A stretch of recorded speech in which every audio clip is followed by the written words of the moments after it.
The knife that hurts you the most is held by someone you once called a friend. Law number 2. Never put too much trust in friends, learn how to use enemies. It is better to be feared than loved if you cannot be both. Niccolò Machiavelli. Trust is comforting. It makes us feel safe, connected, and emotionally grounded. From childhood, we're taught to build alliances, surround ourselves with friends, and rely on those we've known the longest. The idea of distrusting your closest allies feels cynical, even cruel. But when it comes to power, business, leadership, or any game with real stakes, trust is not a virtue, it's a risk. Law number 2 cuts straight through the romantic illusion we build around friendship. It doesn't say, don't have friends. It says, don't trust them blindly. It's a brutal awakening, the kind that only life can teach through betrayal. But you don't need to learn this lesson the hard way, if you understand what's underneath the surface of this law. The friend paradox. Friends are familiar. That familiarity feels like a shortcut to loyalty. But paradoxically, the people closest to you often make the most dangerous enemies. Why? Because you underestimate them. Because they know your patterns. Because you trust that they will never cross the line until they do. Think of how many leaders, CEOs, politicians, and creators were brought down by someone from their inner circle. Rarely is it the stranger who deals the most damaging blow. It's the best friend, the business partner, the childhood companion, the brother. In their desire to protect that bond, people ignore red flags. They make excuses. They offer second, third, fourth chances. And by the time they realize the cost, it's too late. This is why law number 2 doesn't just suggest caution, it demands it. What this law really means. Let's be clear, this law is not about turning into a paranoid recluse. It's about choosing your allies with clarity, not comfort. There are 3 key principles embedded in this law. 1. Familiarity breeds entitlement. Friends may start to feel like they deserve special treatment, not because of merit, but because of history. They might unconsciously expect favors, loyalty, or protection regardless of how they behave. 2. Loyalty has limits. When tensions rise or opportunities emerge, friendship often gives way to self-interest. A friend who feels overshadowed or left behind may turn bitter. Power can ignite envy, especially among peers. 3. Enemies are useful. Enemies, unlike friends, don't operate under illusion. Their motives are clear. Their behavior is calculable. They have something to prove. And when guided, that can be transformed into something powerful: respect, competence, and results. This is the real twist of law number 2. Enemies often make better allies than friends. The psychology behind it. Friendship is based on emotional bonds. Power is built on strategic leverage. These are 2 different games, and playing one by the rules of the other is a fatal mistake. When you rise, in influence, visibility, or success, your friends may feel threatened by your growth, feel excluded from your decision-making, feel like they're owed something for being there since day 1. You might not even notice the shift until it's too late. That passive-aggressive message, that backhanded compliment, that missed deadline, that friend who leaks your idea or undermines you behind your back. Meanwhile, the enemy, the rival, operates with different energy. They don't pretend to be on your side. But if you convert that rivalry into collaboration, you unlock something powerful. Mutual respect. Hunger to prove oneself. Wider performance over politics. This is not wishful theory. It's a pattern that has played out in empires, boardrooms, and battlefields for centuries. The seduction of loyalty. Many people cling to the idea that loyalty is sacred. But loyalty isn't given. It's earned and maintained. One of the biggest traps in personal or professional life is confusing length of relationship with depth of alignment. You've known someone for 10 years? Great. But do they still share your vision? You used to be inseparable? Fine. But are they evolving with you or resenting your growth? Too many people drag dead weight with them out of guilt, comfort, or fear. They don't want to abandon their friends, even when those friends are quietly sabotaging them. You don't need to cut everyone off, but you do need to see clearly. And law number 2 forces that clarity. Why this law still matters, especially today. We live in an era where relationships are currency. People constantly say, your network is your net worth, and they're not wrong, but they also don't tell you that mismanaged loyalty is one of the fastest ways to lose power. Influencers build teams of friends and fall apart when betrayal hits. Startups hire co-founders out of nostalgia and collapse from inner conflict. Leaders promote old allies and fail to see how power shifts change people. Today, your survival depends not just on who you know, but how you use that network. And sometimes, it means letting go of the illusion that friendship equals safety. This law is hard to swallow. People resist this law. They call it heartless, cold, manipulative. But if you've ever been betrayed by someone you trusted blindly, you know the pain is deeper than any enemy could cause. Because betrayal requires trust. And enemies don't have your trust. Friends do. This law is not a condemnation of friendship. It's a defense mechanism against blindness. It teaches you to stop pretending, to stop hoping, and to start observing, assessing, and acting strategically. Are you willing to learn? If you want comfort, trust everyone. If you want power, trust wisely. This is just the beginning of law number 2. In the next sections, we'll dive into brutal real-world examples, explore mistakes beginners make, and lay out how to actually use your enemies without being consumed by them. But first, one question. Are you ready to stop being blind and start being dangerous? A lesson in power. Charles XII and the fate of Johann Patkul. He who was once your enemy may be your greatest asset. If you learn to play the game, fail to do so, and you may destroy both him and yourself. In the early 18th century, Europe was a powder keg of power struggles. At the center of one of its most brutal conflicts stood Charles XII of Sweden, a young king, brilliant in war, fearless in battle, but blind to one of power's oldest truths. Never put too much trust in friends. Learn how to use enemies. Let me tell you a story, not just of war and betrayal, but of misjudged loyalty, emotional blindness, and a catastrophic decision that shook an empire. The enemy-turned-asset, Johann Patkul. Johann Reinhold Patkul was born a nobleman in Livonia, a territory under Swedish rule. From an early age, he clashed with Swedish authority, especially after advocating for the rights of local nobles. The Swedish government branded him a traitor, exiling him and confiscating his lands. But Patkul didn't disappear. He became a sworn enemy of Sweden and traveled across Europe, lobbying rulers and kings to join him in what would become the Great Northern War against Charles XII. At first glance, Patkul seemed like a dangerous adversary, one who should be crushed without mercy. But here's where the story twists. A political pawn in a grand game. By 1704, after years of war, the tides were shifting. Patkul had risen to become a general and diplomat in the service of Augustus II the Strong, Elector of Saxony and King of Poland.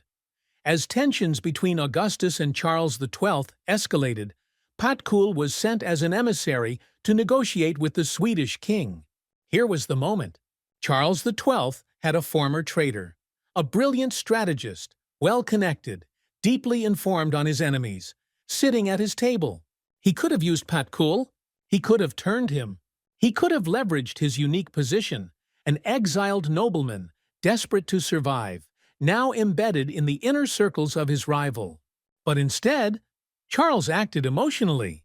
The fatal mistake. Vengeance over strategy. Charles XII arrested Patkul. He branded him again a traitor. And this time, there was no exile. There was only execution. In 1707, Johann Patkul was tortured and executed in one of the most gruesome ways imaginable. broken alive on the wheel. A public display of punishment meant to send a message. But the message backfired. Consequences of the king's blind spot. Charles XII didn't gain strength by eliminating Patkul. Instead, he, Yikan, lost a potential double agent with access to European courts. Proved himself vindictive, not strategic. Gave his enemies martyr fuel to rally against him. And worst of all, failed to apply law number 2 when it mattered most. In the coming years, Sweden's power crumbled. Charles XII, though courageous on the battlefield, lacked the cunning of a ruler who understood people. He trusted the wrong allies and alienated those who could have become useful, even powerful, assets. The takeaway: Johann Patkul was no saint, but in the world of power, morality is not the highest currency. Leverage is. Charles XII had the chance to turn an enemy into an instrument, to use his knowledge, his ambition, his access, but instead he sought revenge. He let his ego override his intelligence. And in doing so, he proved exactly why law number 2 exists. Enemies have more to offer than friends, because they have something to prove. If you fail to use them, you waste one of the most powerful tools in the game of power. Deep mechanics behind law number 2. Never put too much trust in friends. Learn how to use enemies. At first glance, this law may sound cruel. Why distrust your friends? Why entertain the idea of working with your enemies? But if you're willing to go deeper, beyond morality, beyond emotional comfort, you'll see that this law is not about betrayal, but about strategic clarity. Let's break it down. The illusion of friendship. When people think of power, they often imagine building a circle of loyal friends, surrounding themselves with those they like and trust. But here lies the first trap. Friends bring emotional expectations, not strategic guarantees. They assume you will always help them out, forgive their shortcomings. Choose loyalty over performance. In other words, the closer the friendship, the more emotions interfere with judgment. This leads to nepotism, overlooking incompetence, avoiding difficult conversations, tolerating disrespect because they're your friend, and most dangerously, trusting someone simply because you like them. That's where power begins to crack. Emotional blind spots. Let's imagine two people. Your friend who's been by your side for years. Your former rival who once competed against you but is now proposing to collaborate. Most people will instinctively trust the friend. But here's what actually happens beneath the surface. Friends are more likely to take your generosity for granted. They may envy your success quietly, but never admit it. If they fail or betray you, it hurts more. Because it was unexpected. You're less likely to notice red flags because you're emotionally attached. In contrast, your enemy is different. They know they're under scrutiny. Yeah, they understand they must prove themselves to earn trust. They often overperform to win favor or avoid suspicion. There are no illusions in the relationship. It's clear, transactional, strategic. That's the power of using enemies. They are sharper, more motivated, and less likely to act entitled. Power dynamics, control versus comfort. Here's the paradox.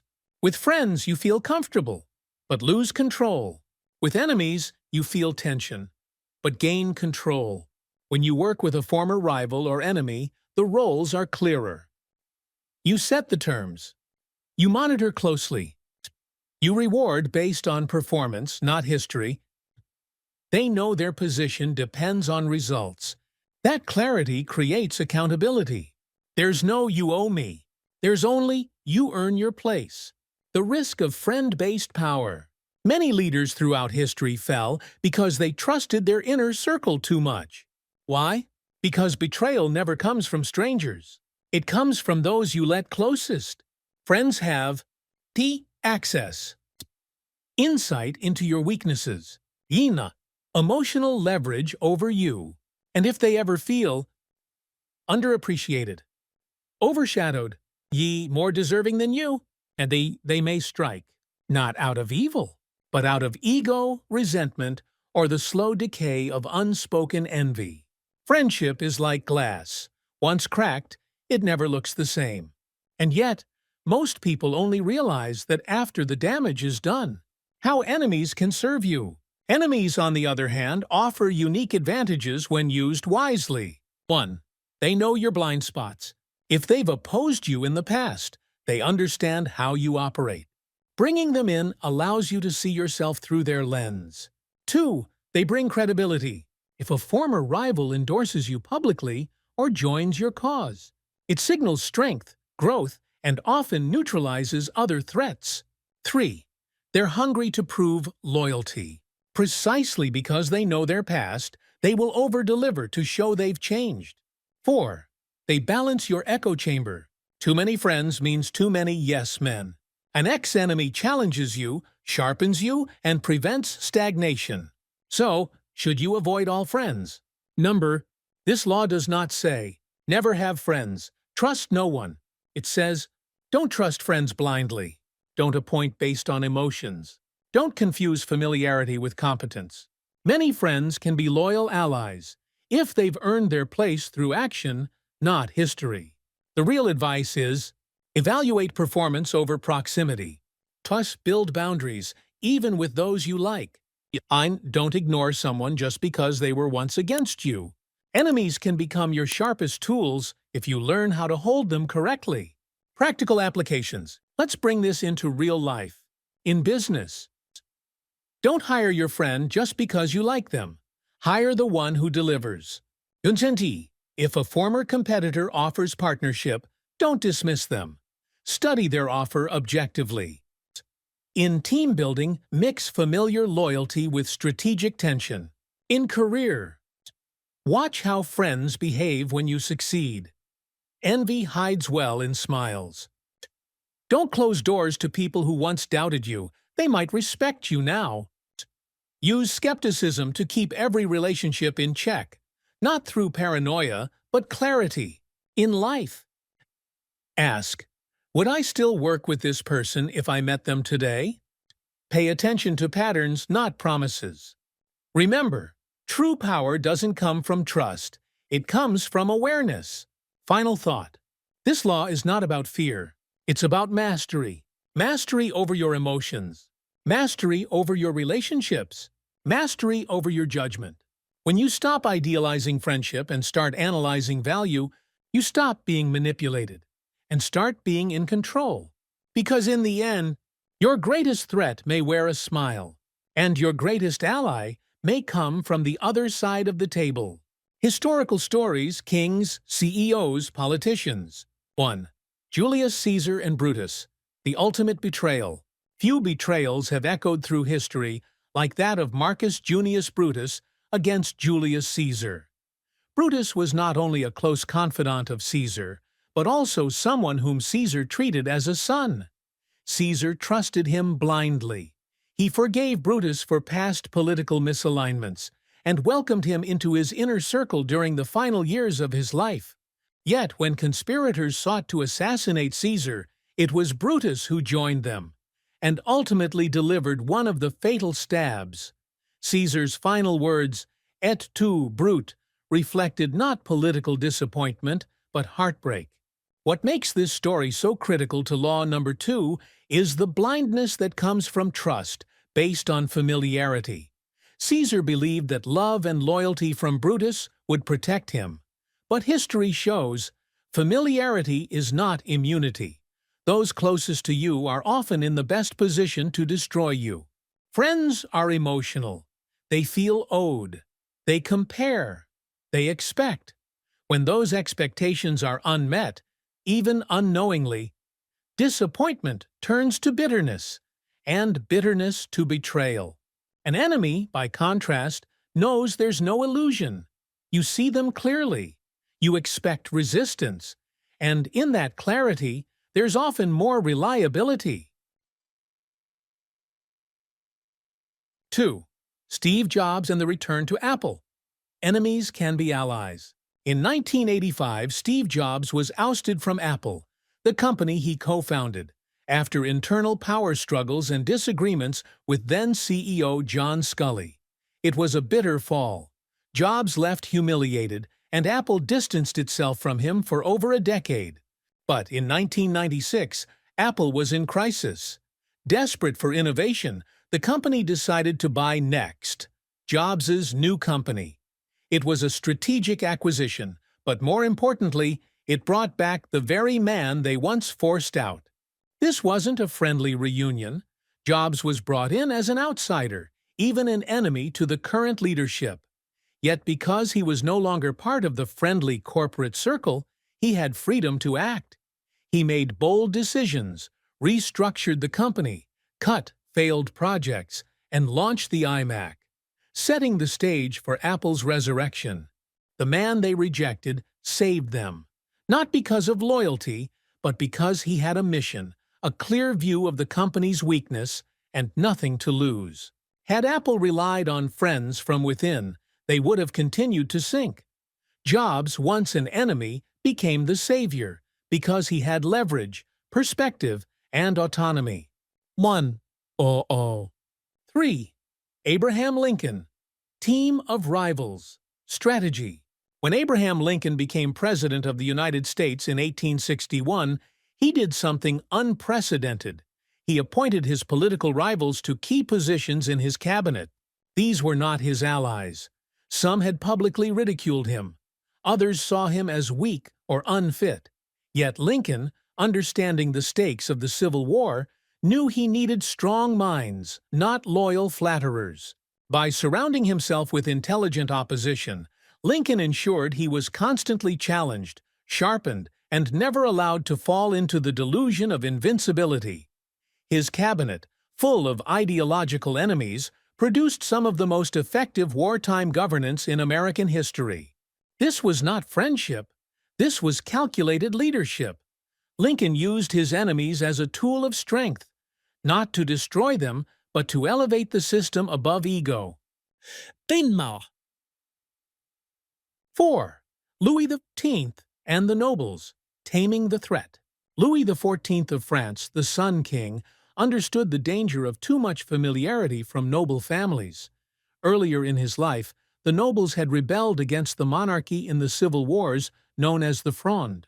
When Louis took full control, he vowed never again to allow powerful nobles to get close enough to threaten him. His solution? Versailles. He transformed the palace into a glittering prison of gold and pleasure, drawing nobles away from their regional power bases and into a life of courtly games, fashion, and gossip. They became emotionally dependent on proximity to the king, but politically neutered. Louis never gave them real power. He gave them entertainment. The ones who once tried to destroy the monarchy became addicted to its rituals and trapped by their need for favor. This was power, not friendship. Control, not camaraderie. Louis XIV understood. The moment you get too close, you weaken your throne. 5. Howard Hughes and the Silent Fall. Howard Hughes, once one of the wealthiest and most powerful men in America, was known for surrounding himself with yes men, friends and advisors who never challenged him. Over time, as his mental health declined, no one dared confront him. No one opposed his erratic decisions. They enabled his collapse with their silence. When power is surrounded only by friendly voices, it becomes blind. When no enemy is close enough to push back, the fall is silent but steep. 6. Otto von Bismarck, master of enemy leverage. Bismarck, the architect of modern Germany, was famous for turning enemies into instruments of strategy. He understood the real politic of human nature, that alliances shift, and the most valuable relationships are often built from necessity, not affection. He maintained peace in Europe through a web of treaties, many of them with nations once considered hostile. He kept France diplomatically isolated, not through loyalty, but through careful balancing of adversarial powers. Friendships fade, interests remain, and in the cold logic of power, Enemies who need something from you will often be far more reliable than friends who think you owe them something. Oh, as Almadit Final reflection. From ancient Rome to modern Silicon Valley, from royal courts to startup boards, the same pattern repeats. Friends bring emotional risk. Enemies bring strategic clarity. This is not a call to mistrust everyone. It's a call to understand roles, to separate loyalty from usefulness, and not to let comfort blind you to threats. To use friends wisely, but not naively. To use enemies carefully, but not fearfully. Power respects clarity, not emotion. And the most dangerous trap is assuming that the people who like you will always protect you. They won't. Modern examples: business, politics, media. 1. Elon Musk and the Twitter board. When Elon Musk set his sights on acquiring Twitter, the move was met with resistance from its board of directors. Initially, he was not a friend of the company. He criticized its content moderation, its direction, and its leadership. The board tried to implement a poison pill strategy to stop him. But Musk, the outsider, turned the situation to his advantage. He made a bold public offer, used his following to apply social pressure, and ultimately acquired the platform entirely. What's most interesting is that after the acquisition, Musk did not fill Twitter, now X, with loyal friends. Instead, he fired top leadership, challenged existing structures, and placed people based on strategic alignment, not emotional connection. Even those who had previously opposed him or criticized his views were sometimes invited to join the new direction, if they served the mission. In doing so, he turned opposition into leverage. Friends would have brought emotional bias. Former enemies brought perspective. Do. Or all body. Hood. Oh. 2. Donald Trump's 2016 campaign and strategic conflict. Donald Trump's 2016 U.S. presidential campaign broke almost every traditional political rule. He alienated establishment Republicans, battled the media, and positioned himself against both parties. Rather than relying on friends within the system, he used enemies as fuel. Every time an opponent attacked him, a journalist, a senator, a former ally, Trump converted that into narrative energy. They're against me because I'm against the system. Instead of surrounding himself with polished political insiders, he brought in loyal but unpredictable outsiders, and sometimes even rivals, if they could help him win. His success wasn't built on trust, but on strategic use of conflict. While the long-term effects are controversial, this example clearly shows the power of polarizing leadership that feeds off enemies, not friends. 3. Jeff Bezos and the publishing world. In the early days of Amazon, Jeff Bezos was at war with traditional book publishers.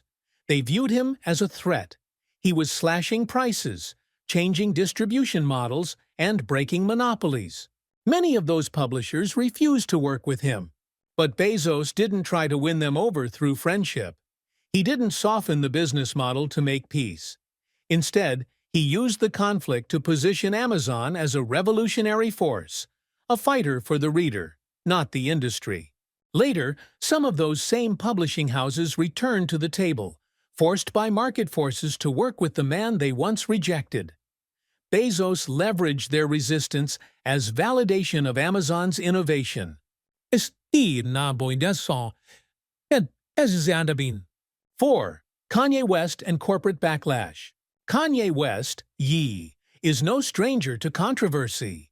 His public feuds with brands like Nike and media outlets have often burned bridges. But rather than seeking forgiveness or clinging to friendly partnerships, Ye has repeatedly turned conflict into momentum. After falling out with Nike over creative control, he partnered with Adidas, an unlikely move given their traditional conservatism. The Yeezy line became one of Adidas's most profitable products. He didn't build that success by appeasing former friends. He used past enemies to fuel a bigger vision. Until the eventual Adidas fallout, His ability to turn corporate tension into cultural relevance showed a clear understanding. Enemies make you visible, friends keep you safe.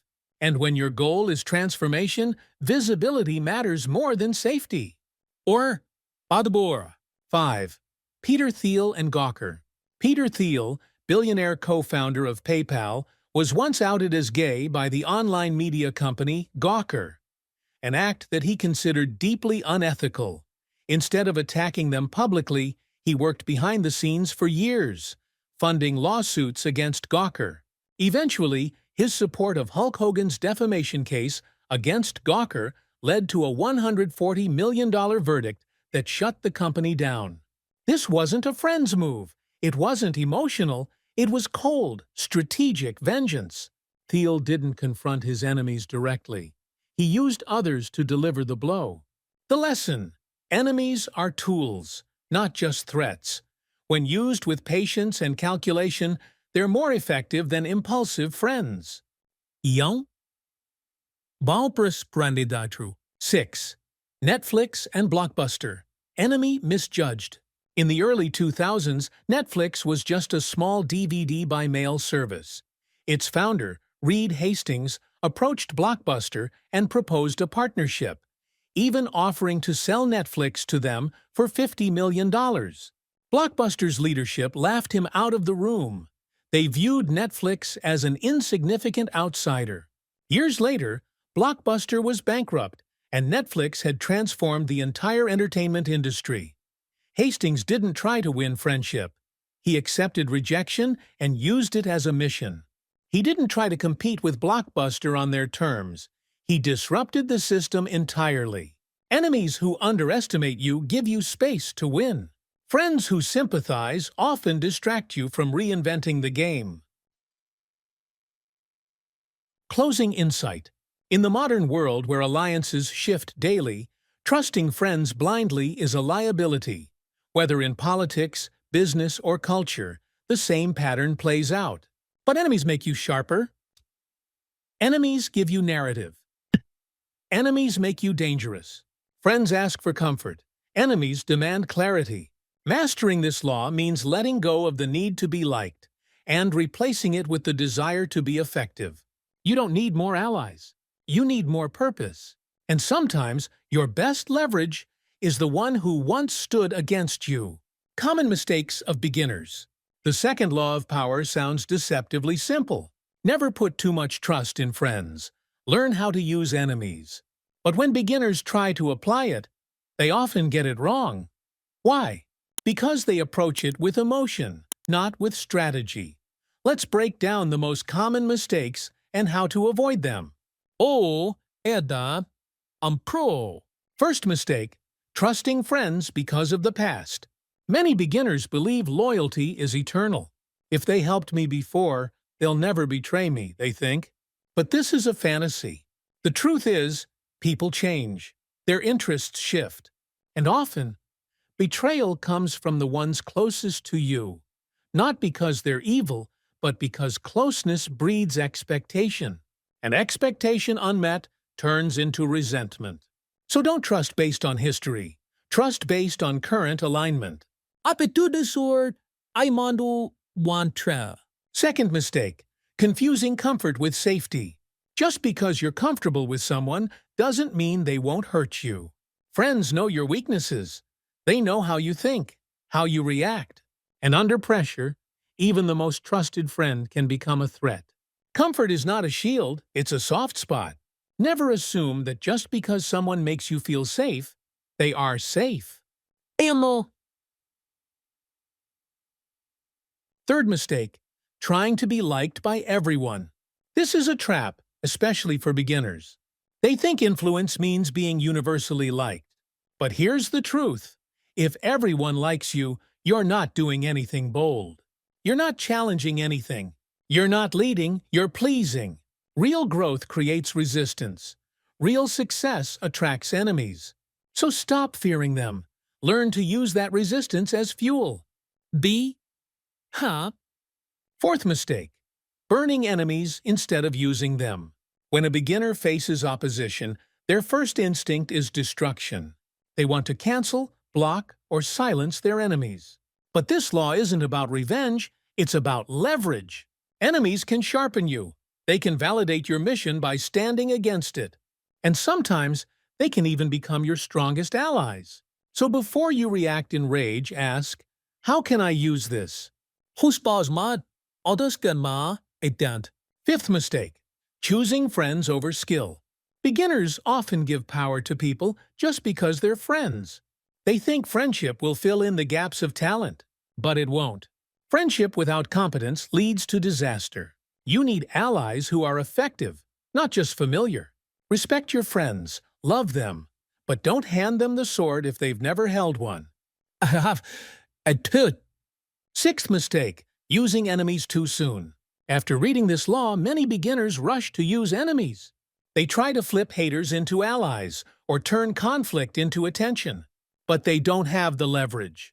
They don't have the power, yet. And in the process, they often create more chaos than strength.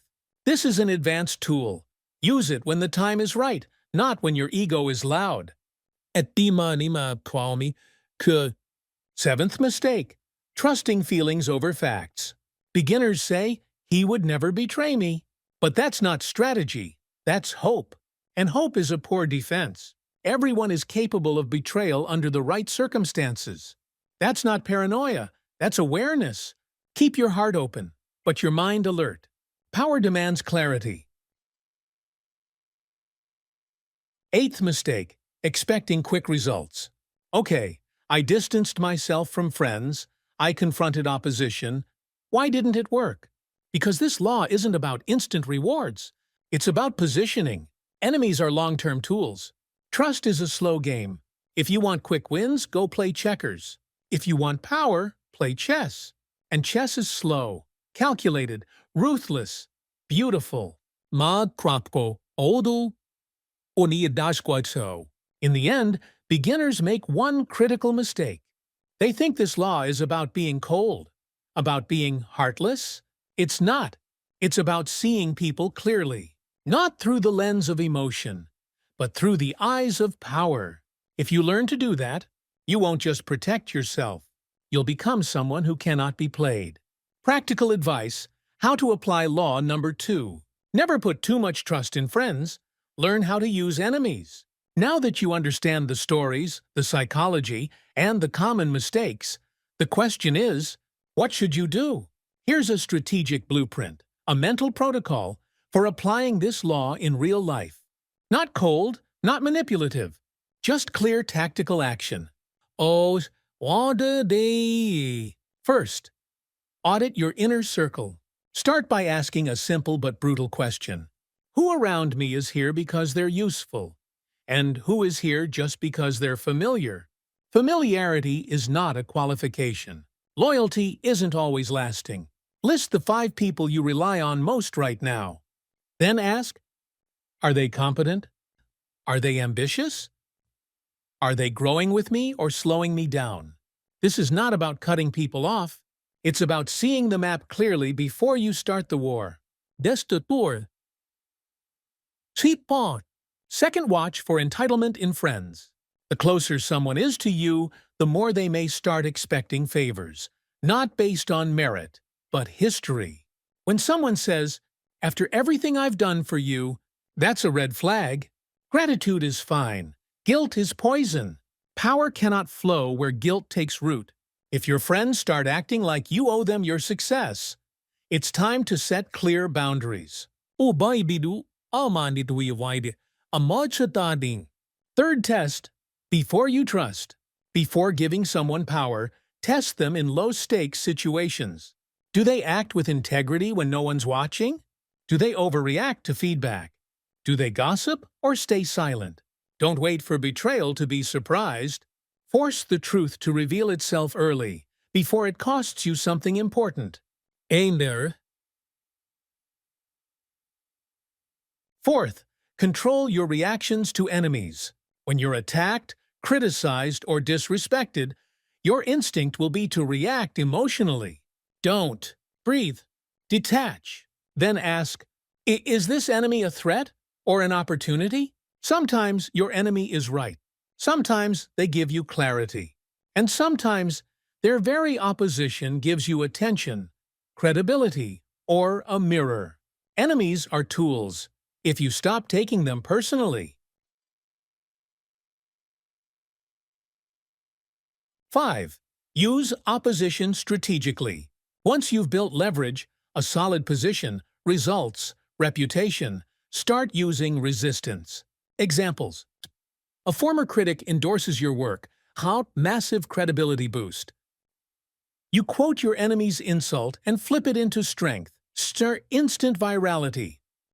You thank someone who betrayed you and watch them squirm. But timing is everything. Don't play this game too early. It only works when your position is unshakable.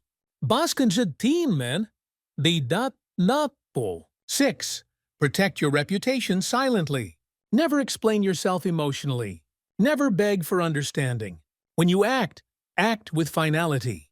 When you speak, speak with intention. Make them wonder what you're planning. Mystery equals control. And in power, silence is louder than noise. 7. Don't go full paranoia. This is a dangerous trap. You read this law and suddenly think, I can't trust anyone. Everyone's out to get me. That's weakness disguised as insight. You can trust, but trust slowly, trust conditionally, and trust with eyes open. Paranoia will isolate you. Awareness will elevate you. 8. Keep friends for loyalty, not leadership. Your closest friends don't always need to be your business partners. Let them support your spirit, not run your empire. Let them lift you emotionally, not manage your legacy. This balance will save both your power and your friendship.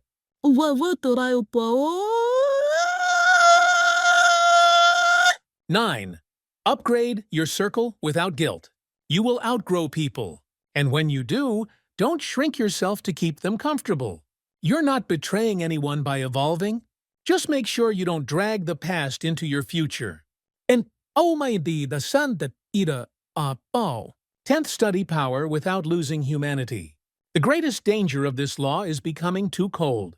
Power is a sharp sword, but a sword is useless without a steady hand. Learn the rules. Play the game, but never forget who you are underneath the armor. One day. In the end, this law is not about manipulation. It's about clarity. See the world not as you wish it was, but as it truly is. See people not as friends or enemies, but as moving pieces on a board. And most importantly, learn how to move first. We all want to believe that trust is sacred, that friendship is pure, that loyalty guarantees safety. But life, and especially power, doesn't operate on hope. It operates on patterns, and those patterns are ancient. Throughout history, kings fell not because their enemies broke through, but because their friends broke trust. Trust is fragile. Familiarity breeds blindness, and emotions often cloud judgment. That's why this law feels uncomfortable. It challenges the narrative we've been told since childhood. Keep your friends close. Trust them with everything. Loyalty is everything. But here's what this law really teaches. Don't confuse comfort with competence. Don't mistake shared history for shared ambition. And don't hand over power just because someone stood next to you for a long time. Your path to growth will create resistance. Not all your friends will celebrate you. Not all your allies will stay allies. Some will drift. Some will resent you. And some will try to control you through guilt. That's not evil. That's human. But your job is not to judge them. Your job is to see clearly. Power is not about domination. It's about clarity. And clarity tells you this. A loyal friend is a blessing. A useful enemy is a weapon. A blind spot in your circle is a risk. And trust, once broken, never comes back whole. That doesn't mean you live paranoid. It means you build slowly, intentionally, strategically. You trust by observing. You forgive without forgetting. You prepare for betrayal, not because you expect it, but because you understand it's part of the game. Power is not cold, but it's always aware. Also, ko mestugo. And when it comes to enemies, this law reminds us of something rare. Your enemies may become your greatest allies. Because they understand something most friends don't. They had to earn their place. And sometimes, mutual respect born from conflict is stronger than blind loyalty born from comfort. So here's the final truth. Don't trust blindly. Don't fear strategically. Don't hand over control to anyone who hasn't proven they can carry it. You are the general of your empire, even if your empire is still being built. Protect the throne before the crown even arrives. Law number 2 isn't about fear. It's about vision. And in a world where power shifts fast, vision is everything. If you're the kind of mind that sees beneath the surface, stay. Because this isn't just another channel. It's a library of power, a place where ideas sharpen like blades. And silence speaks louder than noise. Subscribe, not for entertainment, but for preparation. Law number 3 is already waiting, and it reveals something no one wants to admit. Conceal your intentions. Most people talk too much. You will learn how to say less and control more. See you in the next chapter.